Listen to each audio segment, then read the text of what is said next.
খাগড়াছড়ি সদরে চেঙ্গি নদীর ওপর নির্মিত এই সেতু দিয়ে সুরেন্দ্র মাস্টার পাড়া, বিরাশি মুড়াপাড়া, হেডম্যান পাড়া সহ ১৫টি গ্রামের স্কুল কলেজের শিক্ষার্থী সহ প্রায় ৭,০০০ মানুষ আসা যাওয়া করেন। মিনি ট্রাক, পিকআপ ভ্যান দিয়ে কৃষি পণ্য আনা নেয়া করেন এসব গ্রামের বাসিন্দারা। তবে এবছর বন্যায় এই সেতুর একটি পিলার দেবে গেছে। সেতুর মাঝের ২ অংশে দেখা দিয়েছে ফাটল। পিলার দেবে যাওয়ায় স্পেন ধসে দুর্ঘটনার আশঙ্কা করছেন এলাকাবাসী। তারা বলছেন, নির্মাণের মাত্র ৪ বছরের মাথায় তাদের স্বপ্নের সেতু আতঙ্কে পরিণত হয়েছে।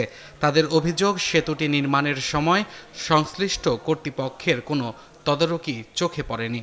সম্প্রতি বন্যা হওয়ার কারণে আমাদের ব্রিজের মাঝখানের পিলারটি দেবে যায়, যার ফলে আমরা জনগণের মনে ভীতি সৃষ্টি হয়। দেবে যাওয়াটাই আমাদের খুবই কষ্টকর এবং ভয় ঝুঁকিপূর্ণ মনে করি। আমরা এখন এই পারাবার করতে ভয় হচ্ছে আর কি। আমাদের এলাকার ভাইবোনছড়া ইউনিয়নের ওয়ার্ড মেম্বার সতীশ ত্রিপুরা ও জয়রাম চাকমা বলেন, সেতুর বাকি পিলারগুলো দেবে যাওয়ার আশঙ্কা করছেন তারা।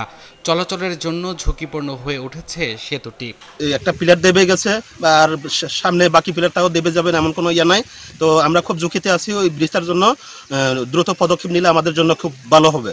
ইঞ্জিনিয়ার বা কন্ট্রাক্টর পাইলিংটি ঠিকমতো করে নাই। এ বিষয়ে কথা বলার জন্য চেষ্টা করেও ঠিকাদার কৈলাস ত্রিপুরাকে পাওয়া যায়নি।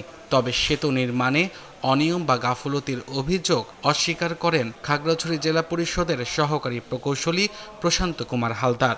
এই শুষ্ক মৌসুমে আমরা ওটা যেহেতু সামান্য ডেবে গেছে এবং এমন ঝুঁকিপূর্ণ নাই, সেহেতু আমরা ওটা মেরামতের জন্য আমরা পদক্ষেপ নেব। দুর্ঘটনা এড়াতে ঝুঁকিপূর্ণ সেতুটি দ্রুত মেরামত করার দাবি জানিয়েছেন এলাকাবাসী। আব্দুল আল মামুন, ৭১।